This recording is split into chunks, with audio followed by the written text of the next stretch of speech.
오늘 우리에게 주시는 하나님의 말씀은 고린도후서 11장 1절에서 15절까지 말씀입니다. 이 계시의 말씀을 통해서 하나님의 음성 들으시기를 바랍니다.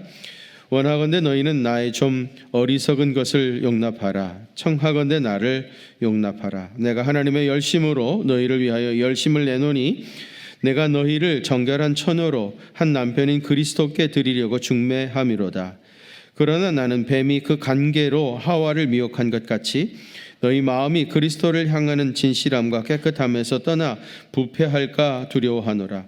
만일 누가 가서 우리가 전파하지 아니한 다른 예수를 전파하거나 혹은 너희가 받지 아니한 다른 영을 받게 하거나 혹은 너희가 받지 아니한 다른 복음을 받게 할 때에는 너희가 잘 용납하는구나.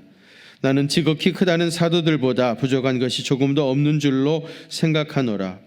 내가 비록 말에는 부족하나 지식에는 그렇지 아니하니 이것을 우리가 모든 사람 가운데서 모든 일로 너희에게 나타내었노라. 내가 너희를 높이려고 나를 낮추어 하나님의 복음을 값없이 너희에게 전함으로 죄를 지었느냐? 내가 너희를 섬기기 위하여 다른 여러 교회에서 비용을 받은 것은 탈취한 것이라. 또 내가 너희와 함께 있을 때에 비용이 부족하였을 때 아무에게도 누를 끼치지 아니하였음은 마게도냐에서 온 형제들이 나의 부족한 것을 보충하였음이라. 내가 모든 일에 너희에게 폐를 끼치지 않기 위하여 스스로 조심하였고 또 조심하리라. 그리스도의 진리가 내 속에 있으니 아가야 지방에서 나의 이 자랑이 막히지 아니하리라. 어떠한 까닭이냐? 내가 너희를 사랑하지 아니함이냐? 하나님이 아시느니라. 나는 내가 해온 그대로 앞으로도 하리니 기회를 찾는 자들이 그 자랑하는 일로 우리와 같이 인정받으려는 그 기회를 끊으려 함이라. 그런 사람들은 거짓 사도요 속이는 일꾼이니 자기를 그리스도의 사도로 가장하는 자들이니라. 이것은 이상한 일이 아니니라. 사탄도 자기를 광명의 천사로 가장하나니 그러므로 사탄의 일꾼들도 자기를 의의 일꾼으로 가장하는 것이 또한 대단한 일이 아니니라. 그들의 마지막은 그 행위대로 되리라. 아멘. 의학적인 용어죠. 증후군이라 하는 말이 있는데요. 영어로는 이제 신드롬이라 그러는데요. 공통성이 있는 일련의 병리적 현상들을 나타내는 말입니다. 예를 들어 가지고 대장 내시경을 해봤는데 아무 이상이 없다고 그러는데 그런데 계속 가스가 차고 변비와 설사를 반복하는 이러한 현상을 과민성 대장 증후군이라고 이제 말하기도 하고요. 신체적으로는 이미 어른이 다 되었는데 어른으로서의 책임과 역할을 제대로 하지 않고 어린 아이들의 심리적 퇴행 상태에 빠져 있는 어른 아이들이 있습니다. 이런 사람들을 피터팬 신드롬이라 이제 그렇게 말하기도 하고요. 아마 미우새에 나오는 노총각들 이 사람들 다 피터팬 신드롬에 빠져 있는 사람들 아닐까 싶고요. 인터넷 하지 아니하면 금단 현상 같이 불안해지는 인터넷 신드롬도 있고요. 여성들 경우는 가사, 육아, 또 직장일 이런 것들을 이제 완벽하게 다 해내려다가 보니까 그러다가 너무너무 지쳐버린 슈퍼우먼 신드롬도 있습니다. 남성 같은 경우에는 슈퍼맨 신드롬이라고 하고요. 여러분 고린도 교회가 어떤 도시였습니까? 그리스 남부의 참 아름다운 해변 도시였죠. 이오니아 해 그리고 에게해를 연결하는 해협에 위치한 그런 도시였습니다. 아름답기로 너무 소문나가지고 헬라의 별이라 그런 이름이 붙여졌던 도시이기도 하고요. 또 학문이 발달해서 철학의 도시였습니다. 지성인들이 참 많았고요. 뿐만 아니라 사람들의 왕래가 잦은 곳이어서 동서의 문화, 동양과 서양의 문화가 공존해 있던 도시였고요. 그리스 신화에 나오는 미의 여신 아프로디테의 신전이 있었던 곳이었고 이 신전에 여사제가 1000명이나 있었다 그런 말씀 드렸습니다. 이렇게 아름다운 도시였는데 고린도 교회에 바람직하지 못한 병리 현상들이 나타나기 시작했습니다. 그동안 우리가 이제 쭉 고린도 전후서를 통해서 이미 공부를 했습니다만은 사도들을 중심으로 해가지고 당파를 지어서 서로 분쟁하고 나누어지는 그런 사색 당파 증후군 같은 것도 있었고요. 그리고 이제 은사 문제에서 불거진 것처럼 자기 은사만 중요하다고 생각하고 다른 은사는 인정하지 않는 공주병 증후군 같은 것도 있었고요. 또 음행하는 자들을 정죄하지 않고 또 교회에서 추방해내지 않아가지고 음란한 짓이 만연되어져 갈 수 있도록 방치한 카사노바 증후군 같은 것도 있습니다. 카사노바 증후군이라는 말을 인터넷에 찾아보면 안 나옵니다. 왜 안 나올까요? 제가 지어낸 말이니까. 또 찾아보지 마십시오. 그 자리에서도 다 검색하는 분들이 계셔가지고 말씀드립니다. 이 외에 가장 심각한 신드롬이 있었다고 하면은 귀가 얇아가지고요. 누가 무슨 말을 하면 쉽게 이랬다 저랬다, 손바닥 뒤집듯 이랬다 저랬다 하는 사람들이 있었어요. 이런 사람을 아주 좋게 표현하면 착한 아이 신드롬이라 그렇게 말할 수 있을 거예요. 왜냐하면 일반적으로 착하고 순진한 분들이 귀가 얇아요. 그래가지고 누가 말하면 헉 하고 듣게 되어지고요. 가끔 이제 전화로 판매하는 상품들이 있죠.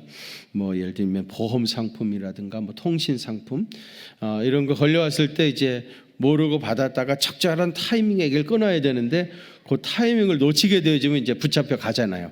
계속 듣게 되어지는데 끝까지 다 들으면은 그거 안 하면 크게 손해볼 것 같고 그래가지고 이제 아이고 알았다고 하겠다고 그렇게 얘기했다가 결국 또 취소하느라고 곤욕을 먹는 그런 일들이 종종 있습니다. 심성이 착하고 귀가 얇아가지고 누가 말하면은 다 그런 줄 아는 그런 착한 아이 신드롬에 빠진 분들이 있습니다. 고린도 교회 교인들 중에 이런 분들이 좀 있었던 것 같아요. 그동안 고린도 교회 교인들에게 바울이 오해를 참 많이 받았다 그런 말씀을 드렸는데요. 바울이 거기서 목회를 하고 있는 동안에는 전혀 그게 문제가 되지 않았었습니다. 그런데 이제 떠나고 나니까 미혹하는 사람들이 나타나가지고 자꾸 이런저런 말로 바울을 오해하게 했는데 그 말에 귀가 얇아가지고 넘어간 사람들이 많이 있었던 겁니다.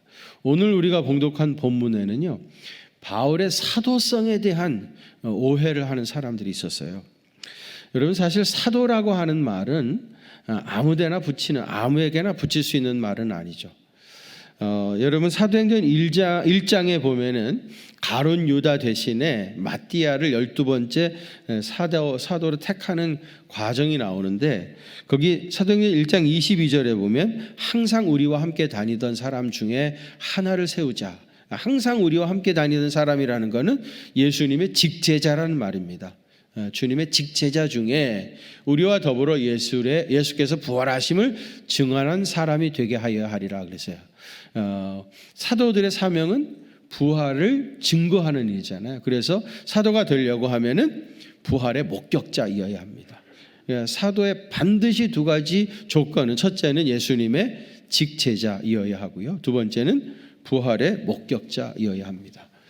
그런데 여러분 사도 바울 같은 경우에는 예수님의 직제자가 아니었잖아요. 오히려 그때는 예수님을 핍박하던 사람입니다.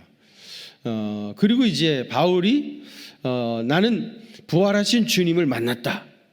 다메섹 도상에서 이제 주님을 만났다고 얘기하지만은 그건 개인적인 신비 체험이잖아요. 지금 여기서 말하는 부활의 증인이라고 하는 것은 그가 부활하신 주님을 만났다고 하는 객관적인 증거가 있어야 된다는 거거든요. 예를 들면 제자 공동체에 우리 주님이 부활하신 주님이 나타났을 때 거기 있던 우리 모두가 다 봤잖아요. 그거는 증명할 수가 있는 거잖아요. 그때 우리 다 같이 부활하신 주님을 만나지 않았느냐. 증명이 충분히 가능한데 사도 바울 같은 경우에는 신비 체험이잖아요. 다메섹 도상에서 혼자 찾아오신 주님을 만났기 때문에 부활하신 주님을 만났다고 하는 걸 객관적으로 증명할 수 없는 그런 상황에 처해 있던 겁니다. 그러니까 이제 바울의 사도성을 의심받게 되어진 결정적인 이유가 있는 건 사실이죠. 첫째는 예수님의 직제자가 아니었고 둘째는 부활의 목격자라고 하는 명백한 증거를 댈 수가 없는 그런 상황이었던 겁니다. 그래서 이제 사람들이 사도 바울의 사도성을 의심하고 있는 거예요. 어떤 사람은 무슨 소리냐, 그를 통해서 우리가 복음을 받아들였고 우리가 구원받았고 얼마나 놀라운 표적들이 그를 통해서 나타났느냐, 그는 주님이 세우신 사도가 맞다, 이렇게 주장하는 사람도 있었고요. 또 어떤 사람은 사도가 아니다, 이렇게 이제 주장하는 사람도 있었던 겁니다. 이런 말들이 이제 고린도 교회 안에 막 돌아가니까 사도 바울이 보면 2절에서 이렇게 얘기합니다. 같이 한번 봉독하시죠. 시작. 내가 하나님의 열심으로 너희를 위하여 열심을 내노니 내가 너희를 정결한 처녀로 한 남편인 그리스도께 드리려고 중매함이로다. 그러나 나는, 아멘. 여기 보시면 사도 바울은 자기를 중매장이로 비유하고 있어요. 그리스도에게로 너희를 인도해가는, 정결한 처녀라 할 수 있는 너희 성도들 그리스도에게 중매하는 그러한 사명을 맡은 사람이라, 그런 얘기입니다.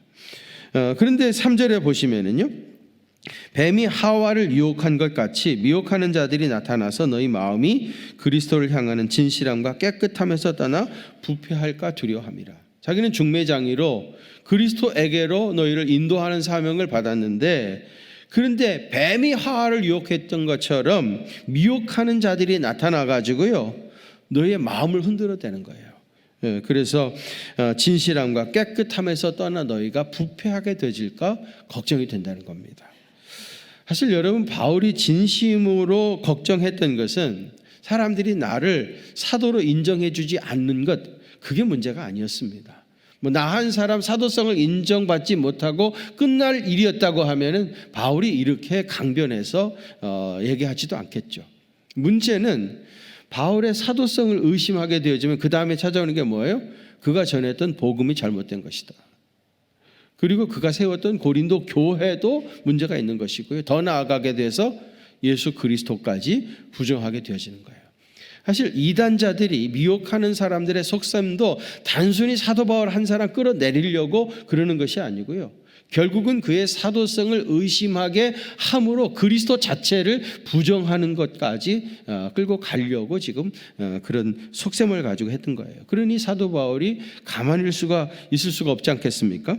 적극적으로 자신의 사도성을 변증해야 할 충분한 이유가 있었던 겁니다. 4절 말씀 한번 같이 봉독하시죠. 4절 시작. 만일 누가 가서 우리가 전파하지 아니한 다른 예수를 전파하거나 다른 영을 받게 하거나 혹은 너희가 받지 아니한 다른 복음을 받게 할 때에는 너희가 잘 용납하는구나. 사도 바울이 고린도 교인들에 대한 탄식이죠. 이단자들이 와가지고 다른 예수를 전파하고 또 다른 영을 받게 하고 다른 복음을 전파할 때는 잘도 받아들인다는 거예요. 잘 용납하더라는 겁니다. 고린도 교인들의 귀가 얇아가지고요, 누가 와서 무슨 말을 하면은 순식간에 그 말에 넘어가서 결국 별 상상을 다 하고 별 소설을 다 지어내고요, 그리고 그 말을 순식간에 사람들에게 다 전해가지고 온 교인들에게, 온 도시에 가득 그 소문이 차게 했던 겁니다. 여러분, 누가 나에게 전해주는 그 말이 전적으로 다 옳지 않습니다. 그런 말에 미혹되지 마십시오. 많은 오해가 있을 수 있고요, 그것이 팩트가 아닌 경우가 허다합니다. 정확하지도 않은 것을 하고 듣고 전함으로 공동체의 갈등을 유발시키는 일들이 상당히 많이 있습니다. 여러분, 5절에 보시면은 나는 지극히 크다는 사도들보다 부족한 것이 조금도 없는 줄을 생각하노라 그랬는데요, 어찌 보면은 바울이 굉장히 교만한 사람처럼 들려질 수 있는 말이지만 자기의 사도성을 강력하게 주장하기 위해서 이렇게 강한 어조로 어필을 했던 겁니다. 7절 말씀 한번 같이 봉독하시죠. 시작.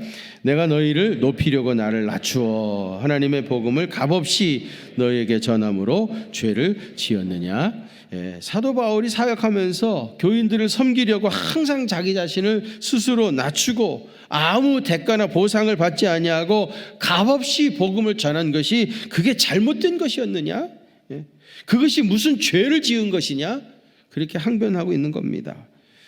9절에 바울이 고린도 교회에서 목회할 때 아무에게도 누를 끼치지 않으려고 자비량 선교를 했고 그 부족한 것은 마게도냐 형제들이 보충해 두었다는 겁니다. 바울은 그들에게 폐를 끼치지 않기 위해서 스스로 조심하고 또 조심했는데 그것이 뭐가 잘못된 것이냐, 그런 얘기예요.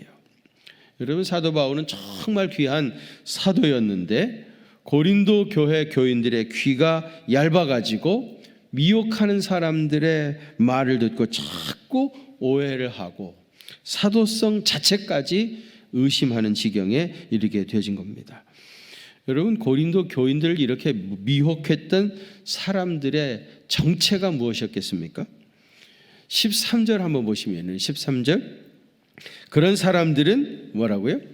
거짓 사도요, 또 속이는 일꾼이니 자기를 그리스도의 사도로 가장하는 자들이라. 사실은 그리스도의 사자가 아닌데 그리스도의 사자로 가장하는 겁니다.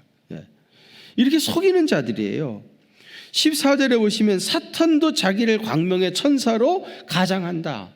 사탄이 하는 아주 중요한 전술 중에 가장하는 것, 거기 속이는 것. 사탄이 속이듯이 이 사탄에게 속한 이 사람들도 그런 속임수를 하는 겁니다. 15절 보세요. 사탄의 일꾼도 자기를 의의 일꾼으로 가장한다.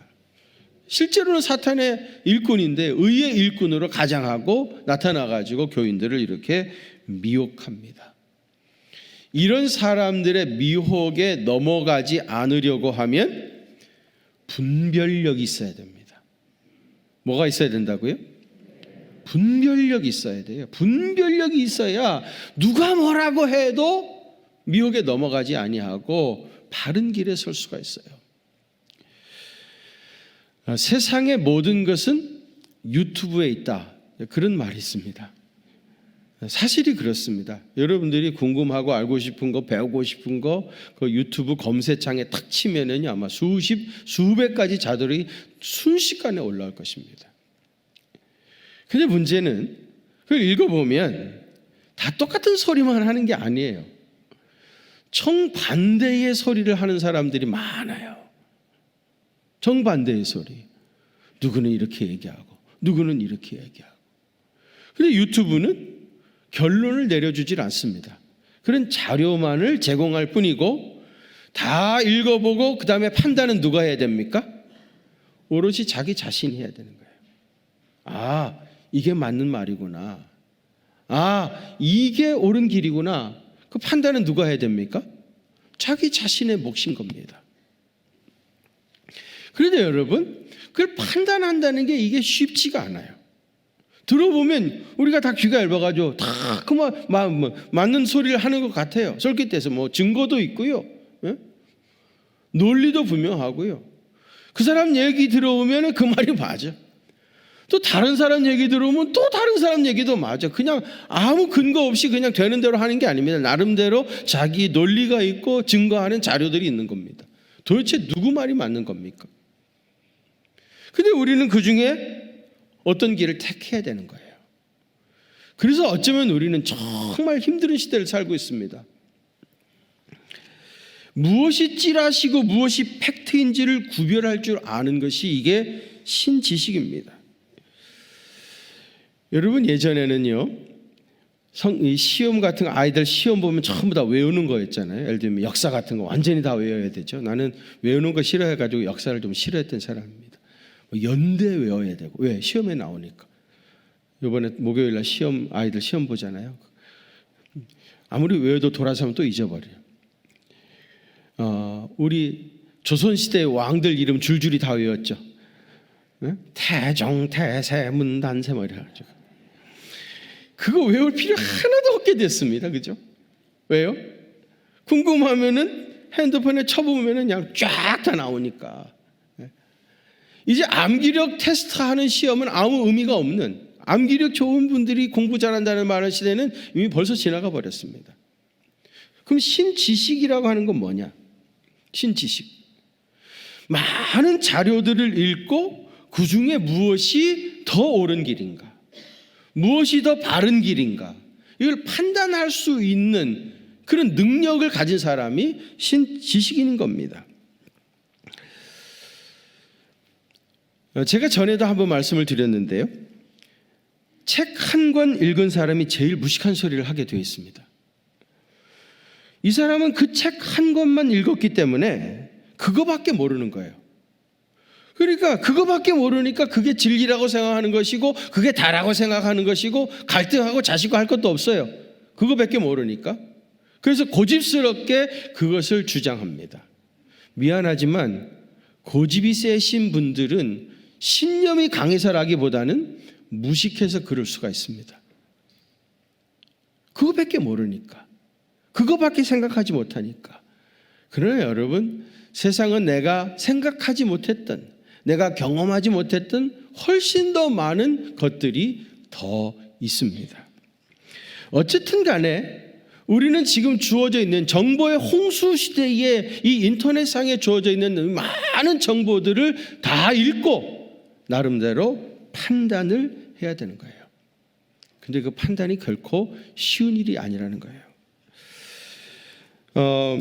심성이 착하고 순진한 사람일수록 그것을 판단하기가 쉽지 않습니다. 고린도 교회 교인들이 이 사람 저 사람의 말을 듣다가 결국은 착한 아이 신드롬에 빠져들어가 가지고 교회가 혼란에 빠지게 되었다고 하는데, 여러분 왜 이런 혼란에 빠져들게 되었는가? 왜 착한 아이 신드롬에 그들이 빠지게 되어졌는가? 제가 세 가지로 정리를 해서 말씀드렸어요. 첫째로는요, 성경 말씀에 대한 지식이 부족했기 때문입니다. 무엇 때문이라고요?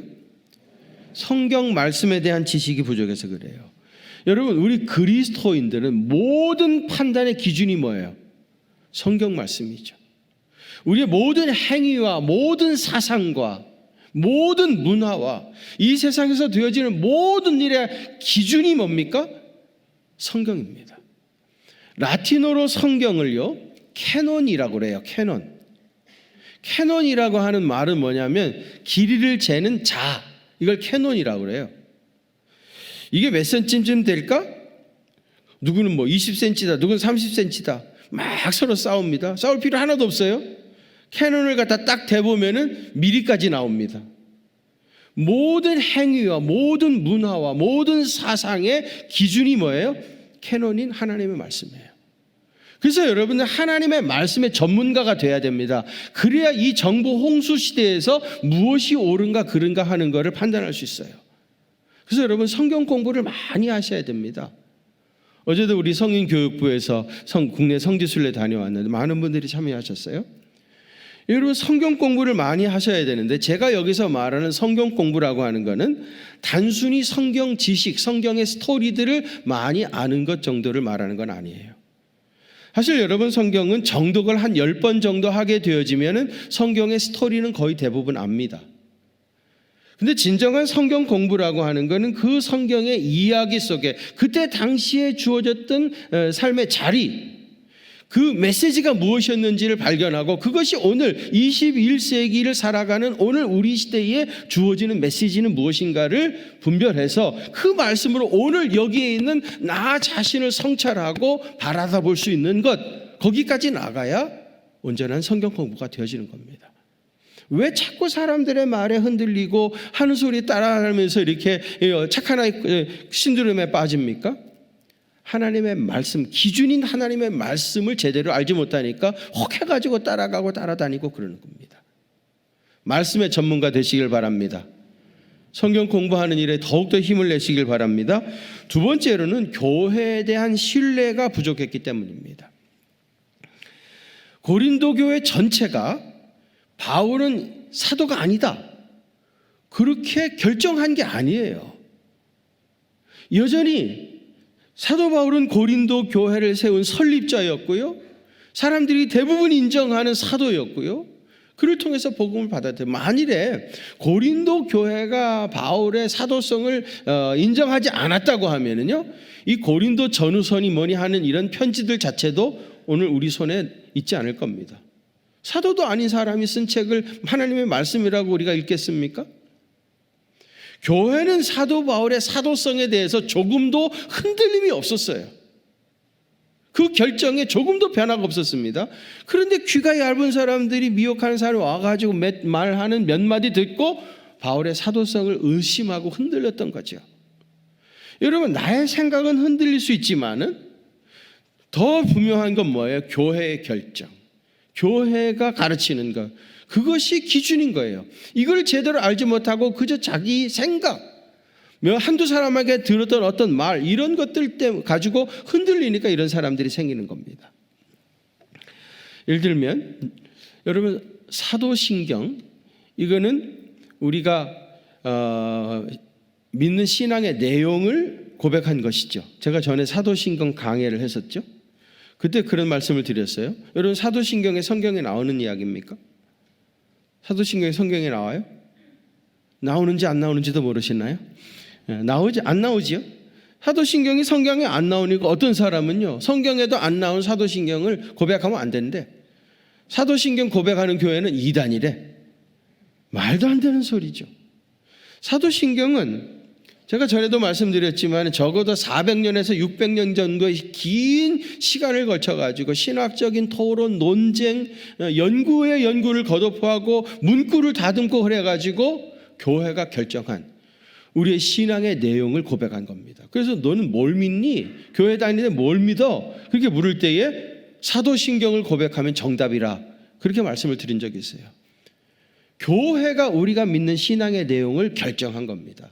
그래서 여러분, 교회의 결정 속에 하나님의 뜻이 담지되어 있어요.